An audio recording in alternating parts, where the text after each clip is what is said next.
Hello everyone, welcome to a new chess video.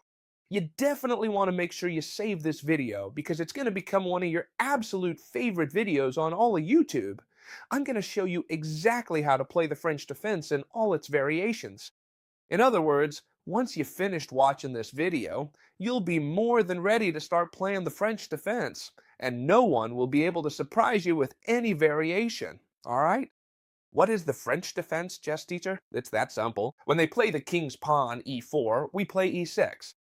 For those who have no idea what the French defense is, it's really simple. We don't occupy the center directly because we're preparing with e6 first so we can play d5 afterwards. Here, everyone plays d4. Why? Because they take advantage of the fact that we haven't occupied the center to take it themselves with their two pawns, right? And that's the correct way to continue. Whenever the center is unoccupied, place both pawns right in the center. Notice that both of their bishops can develop well, and both knights also have great positions. And here, we're going to play d5. Up to this point, we have the French defense. It's just that simple. But here, there are four main variations, which we're going to narrow down to three. And I'm going to explain them to you in such a simple way that you'll be able to play them without any problem, without having to study entire books on the French defense, just by watching this video. So, if this video gets 300 likes, I'll make the same kind of video for the defense or opening of your choice. Just let me know in the comments. So, let's get started. What options does white have here? Well, let me explain them to you first. I'll explain what options there are, and then we'll go into detail one by one. The main one, and the one you'll face almost every time, is this one right here, the advanced variation. They play e5 against us, okay. Why? Because here they get a lot of space, and we end up with much less. Now I'm going to show you how to counterattack and how to play against that, because we have some spectacular plans. The other variation would simply be the exchange variation. What happens if they capture this pawn here, and how should we play?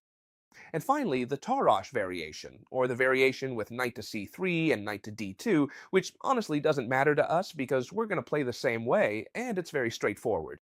Alright then, let's get to it.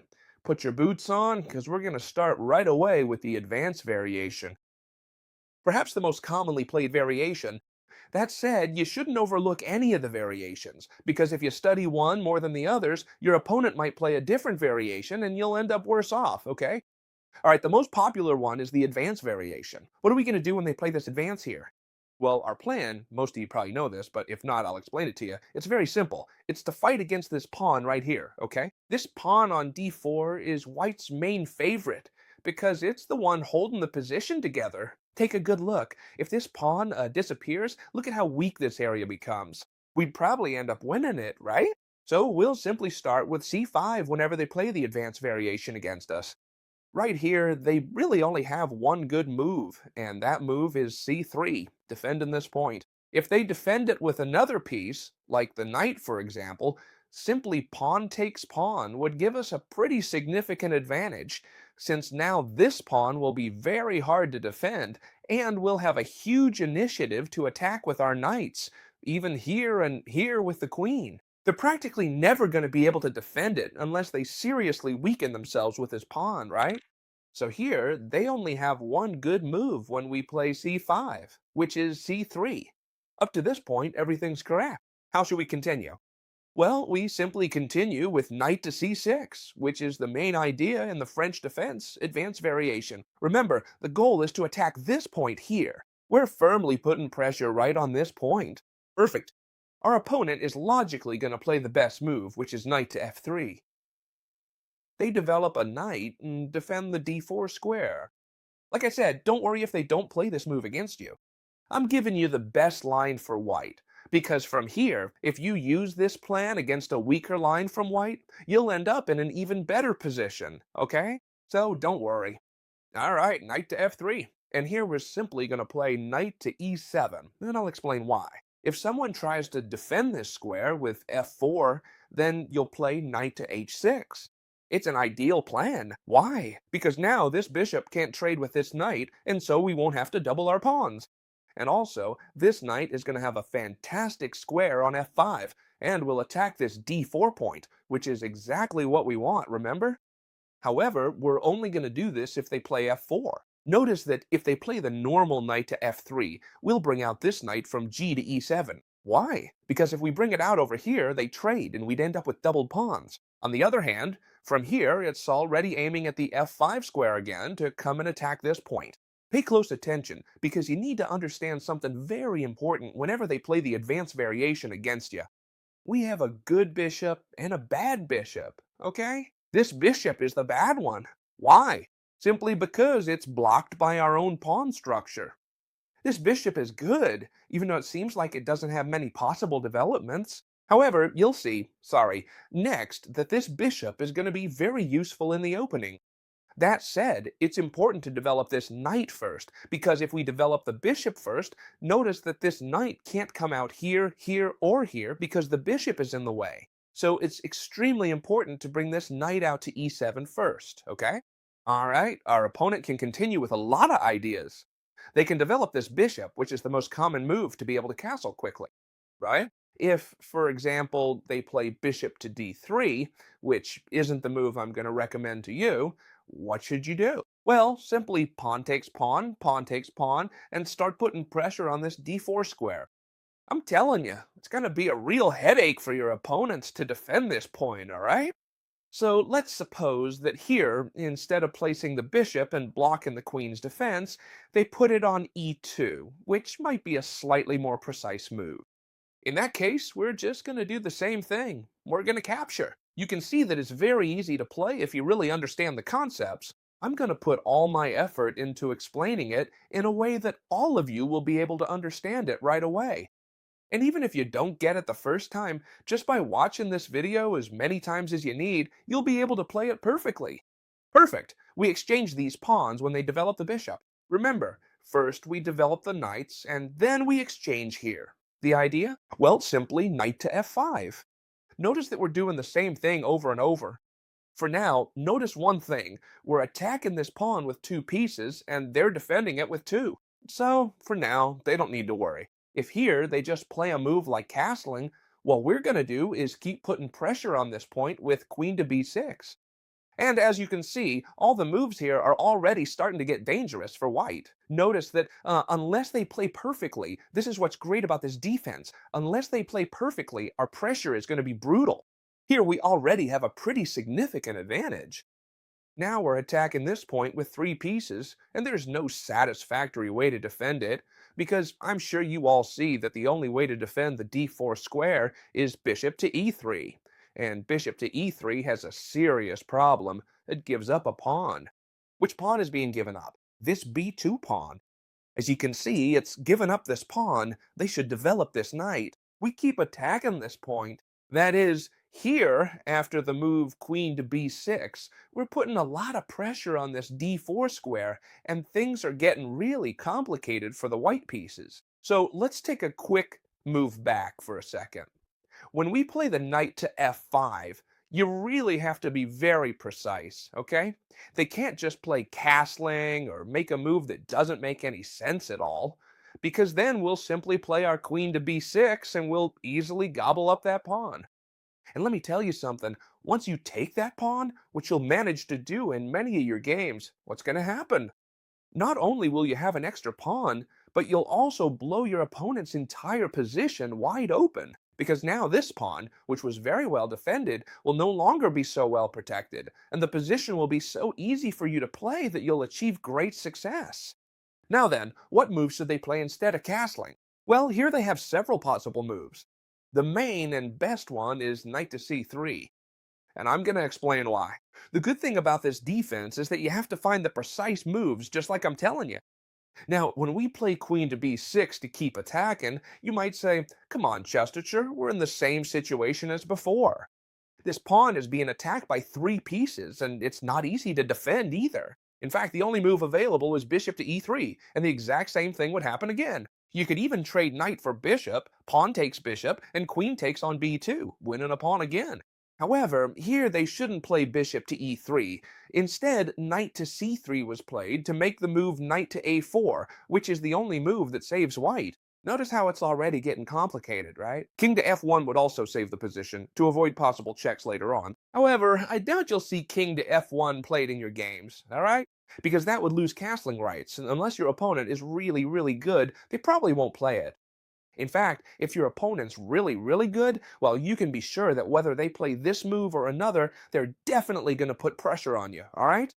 Here, the correct and most commonly played move is knight to a4. Why? Because we're still attacking this point with 3 pieces, but at the same time, our queen's under attack. So we have to prioritize defending the queen. What are we going to do? We're simply going to give a check. Oh, queen to a5, check. Careful, because we're attacking with this jack. The queen has already moved away from the pin. Well, not the pin, sorry, from the thread. And now they have to block the check, right? If, for example, they play bishop to d2, we would simply bring our bishop in. And notice that after the exchanges, because if not, we would be the ones to exchange and end up capturing this pawn here, pay close attention. Bishop takes bishop, queen takes queen takes queen. And it doesn't matter if it's knight takes queen or king takes queen, this pawn would be left completely undefended. So normally, they would be the ones to exchange. Once they exchange, we simply capture with the queen, check, and then we'll capture either this pawn here or this pawn over here. So notice that bishop to d2 doesn't work to block the check, even though it seems like a really interesting move. Also, notice here that if we play bishop takes and queen takes, they're also leaving this knight here undefended. So, final summary. If we play queen to a5, the only move they have is knight to c3, bringing the knight back. Alright, so what should we do if they play the right move and bring the knight back? Well, it's very simple. We'll go back to queen to b6, and we'll have this attack here. If you see that they're being stubborn and trying to do the same thing again, you have two options. Either go for a draw if your opponent is stronger than you. So you repeat moves here, and you'll get a draw. Or you can try to be a little more aggressive. And what's the more aggressive option? Well, instead of moving the queen away to give check, you come in and give check directly with the bishop. With what result? Now, when they block, we'll move our queen to a5, because we have to move her. They're attacking our queen. Checks are fine, but losing your queen is another thing, right? Very good. We move it away and put pressure here. When they castle, no matter what they do, simply take with the bishop, and after knight takes, queen takes. If they take with the queen, we exchange queens, and if they take with the knight, we capture here. In both variations, we end up with an extra pawn. The conclusion of this variation of the advance is very, very simple, as you've seen. Our idea is to bring our pieces in to put pressure on the d4 square. Also, I've shown you how to play if your opponent makes the best moves. Now, you're going to be really happy because the first variation I showed you, which is the advanced variation, is probably the one with the most theory, and maybe the hardest to understand. Although I think I explained it in a simple way so that everyone can understand it and use it in your games. We have two variations left, the exchange variation and the knight variation.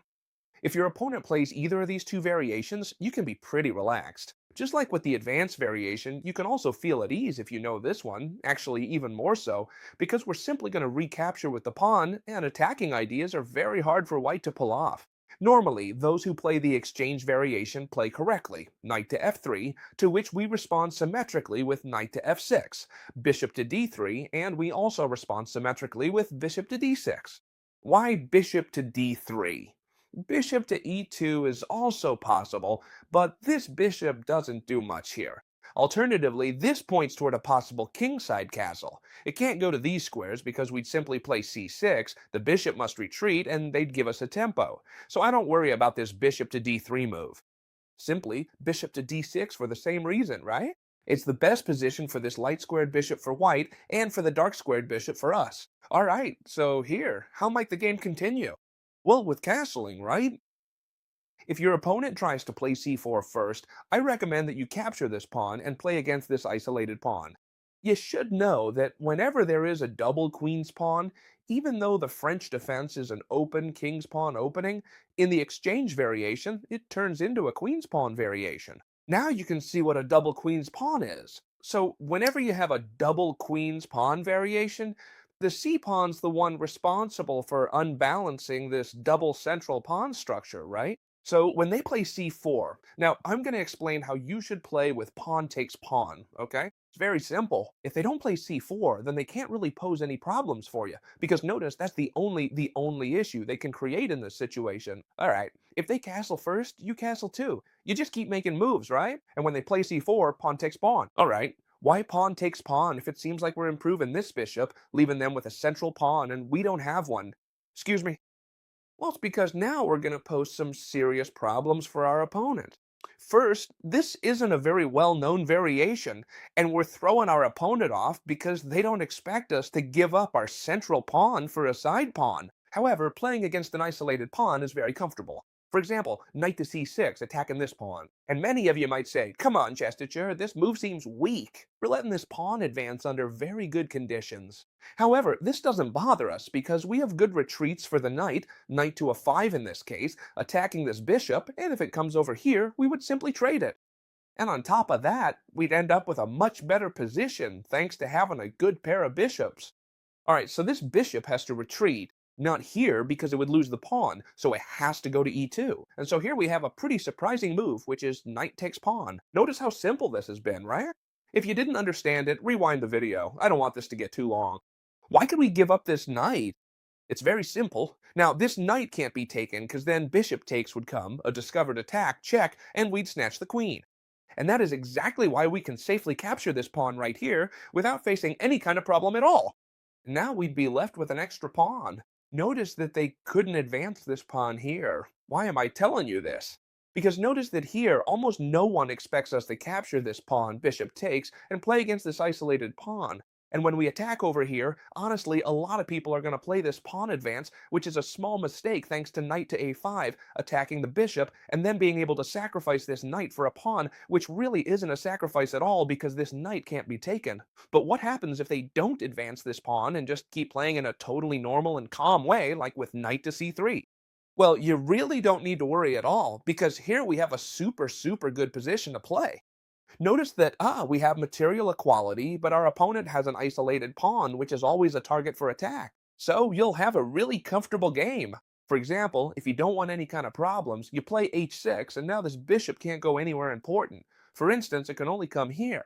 Then you develop your bishop, and you play an extremely comfortable game, where you can fight against this pawn here thanks to the pressure from your pieces. So you'll actually want them to play this variation against you as well. Honestly, when you finish this video and have studied it thoroughly, you'll really want to play the French defense, because you'll be able to control all of your opponent's responses, and you'll like all of them.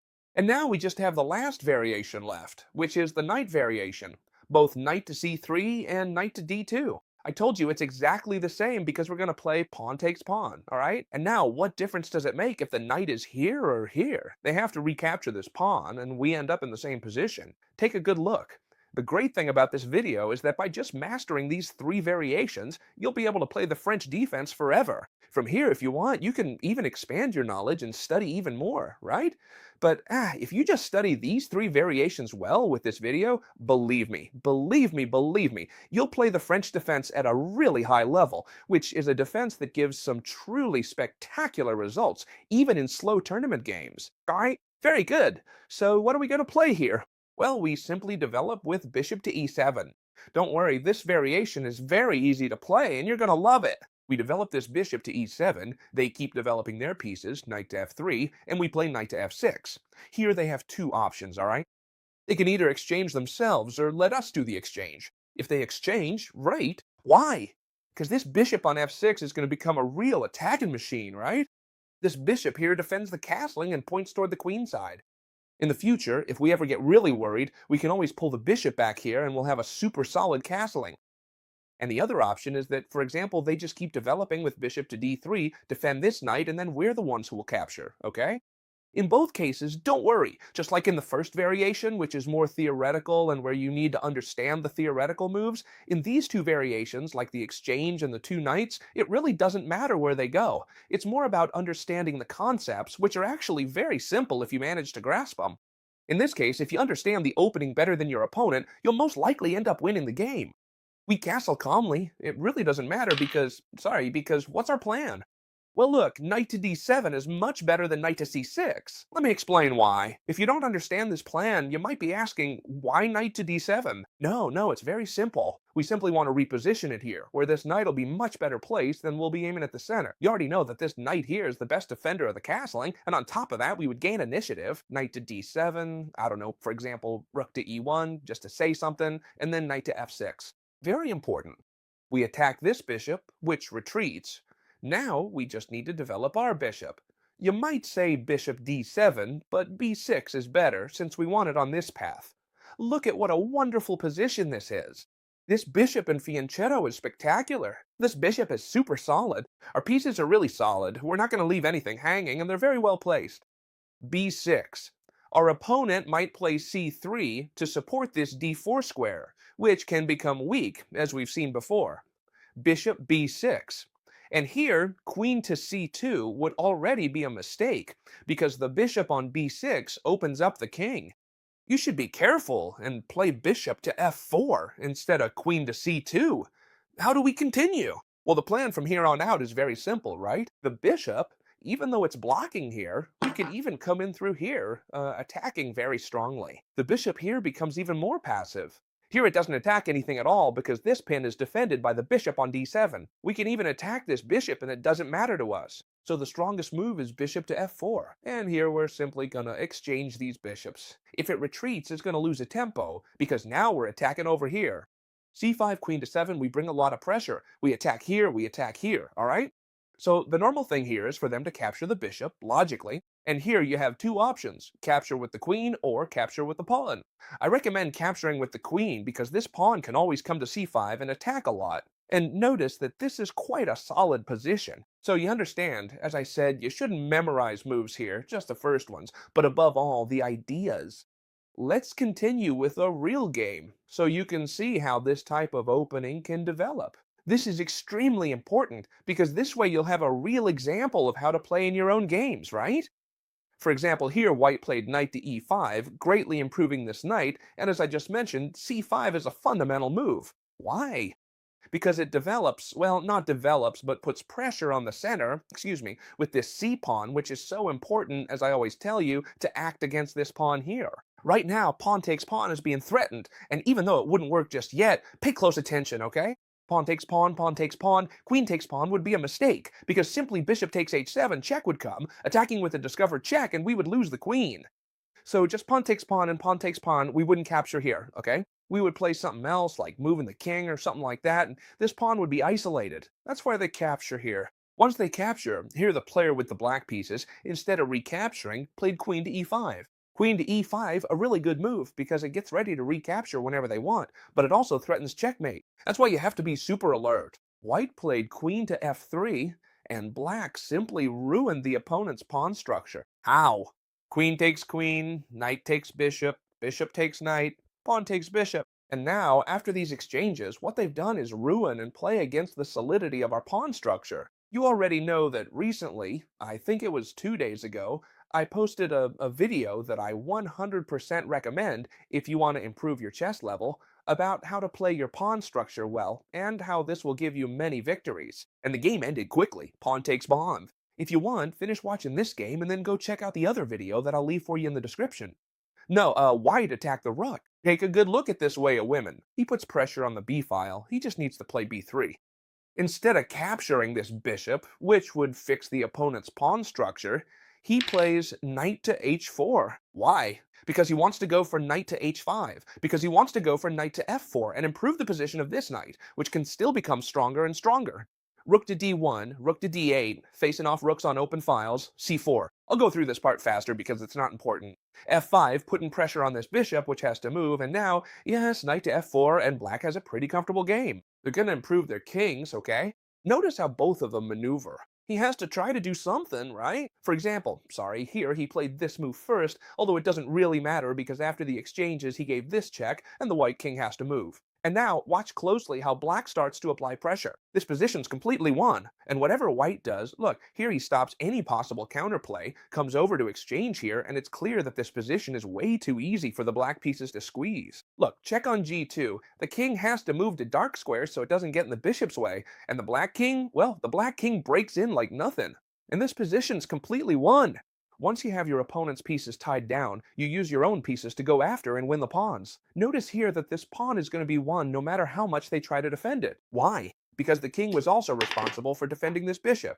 And this is a completely one-pawn endgame for black. Why? Since the king's more active, I won't focus on this further. Pay close attention, okay? I'm going through this quickly, because here black simply wins easily. White is never going to be able to promote a pawn, not even close, okay? Look at everything they still have to do, and black would have way too much time to promote first. So I hope you really enjoyed this video about the French defense. If you've made it to the end, please, I'm asking you, leave a like. It doesn't cost you anything, and share it with your friends so you can all become better players and help each other out. This defense is one of my favorites. I hope I explained it really well so that everyone understood me, and I hope you put it into practice. See you tomorrow, friends, in another new video. Goodbye.